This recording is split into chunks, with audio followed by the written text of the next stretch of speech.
రాష్ట్ర వ్యాప్తంగా ఈరోజు ప్రభుత్వం పేరెంట్స్ టీచర్స్ ఆత్మీయ సమావేశాన్ని ఈరోజు పెద్ద ఎత్తున నిర్వహించి గిన్నీస్ బుక్లో రికార్డు కోసం ప్రయత్నాలు చేస్తున్నట్టు తెలుస్తోంది. అయితే ఇక్కడ ఈ గిన్నీస్ బుక్ వీటిని మాట్లాడే ముందు విద్యారంగానికి ప్రభుత్వం వచ్చిన తర్వాత ఏమైనా మేలు చేసిందా కీడు చేసిందా అనేది కూడా మనం పరిశీలించాల్సిన అవసరం ఉంది. ఈ ప్రభుత్వం వచ్చే ఏడాది పూర్తయినప్పటికీ గతంలో ఉన్న నిర్మాణంలో ఉన్న పాఠశాలకు సంబంధించిన మౌలిక వసతుల్లో ఎక్కడా సరైన పురోగతి లేదు. నిధుల కేటాయింపు కూడా ఈరోజు ప్రభుత్వం చేసిన దాఖలాలు లేవు.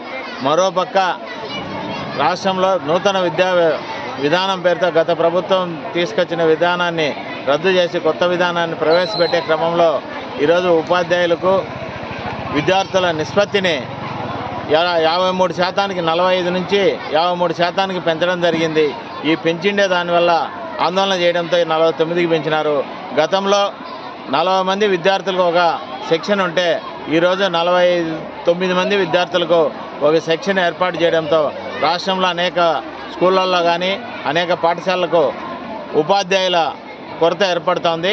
48 మంది విద్యార్థులు కనుక ఒక సెక్షన్గానే ఉంది. గతంలో 40 దాటితే 2 సెక్షన్లు వచ్చేటివి. ఈ విధంగా ఉపాధ్యాయ ఉద్యోగాల్లో కోత విధించడం జరిగింది. ఇటీవల జరిగిన కౌన్సిల్ సందర్భంగా ఉపాధ్యాయుల సర్దుబాటు వీటన్నిటిలో రాష్ట్రంలో 12,000 మంది ఉపాధ్యాయులు మిగిలి ఉన్నట్లు ప్రభుత్వం లెక్కలు చెప్తా ఉన్నాయి. ఆ ప్రభుత్వ లెక్కలు కూడా దాని మాసపత్రికలైన వాళ్ళ ప్రచార సాధనాలైన ఈనాడు ఆంధ్రజ్యోతిలో వస్తున్నాయి. ఉపాధ్యాయులు మిగిలి ఉండారని. ఓ పక్కేమో ఏకోపాధ్యాయ పాఠశాలలు అత్యధికంగా ఉన్నాయి. ఉపాధ్యాయులు లేని పాఠశాలలు కూడా ఈరోజు ఉన్నాయి.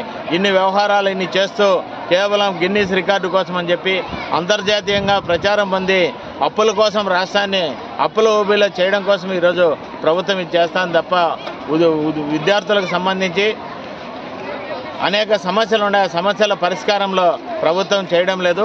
ఈ గిన్నీస్ బుక్ అర్థం ఇంకోటి కూడా గత నెలలోనే రాష్ట్ర ప్రభుత్వం యోగాకు సంబంధించింది పెద్ద ఎత్తున సర్టిఫికెట్లు విడుదల చేసి ఎక్కువ మంది పాల్గొనేట్టు గిన్నీస్ బుక్లో ఎక్కించారు. ఇందులో నా కూతురు కర్ణాటకలో 5 సంవత్సరాల నుంచి ఉంది, ఇక్కడ లేదు.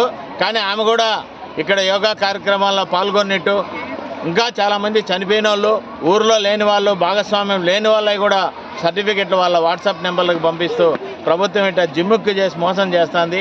ఈరోజు కూడా ఉపాధ్యాయులు పేరెంట్స్ మీటింగ్ సమావేశం ఏర్పాటు చేసి తామేదో చేశాము, ఉపాధ్యాయులు సరిగ్గా చేయడం లేదు, విద్యార్థుల మీద ఇట్లా బ్లైమ్ వేసి ప్రచారం చేయడం కోసం తప్ప ఇక్కడున్న సమస్యల పరిష్కారానికి ఈ 1 ఏడాది కాలంగా ప్రభుత్వం పని చేయలేదు.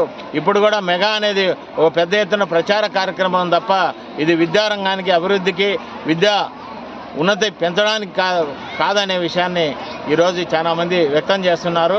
భవిష్యత్తులో ప్రభుత్వ విధానం దీనికి అనుగుణంగా ఉంటుందా లేకపోతే మరింత దిగజారుతుందా, మెరుగైన ఫలితాలు ఇచ్చేదానికి ప్రభుత్వం ప్రయత్నం చేస్తుందో మరి కాలమే నిర్ణయించాలా, వేచి చూద్దాం.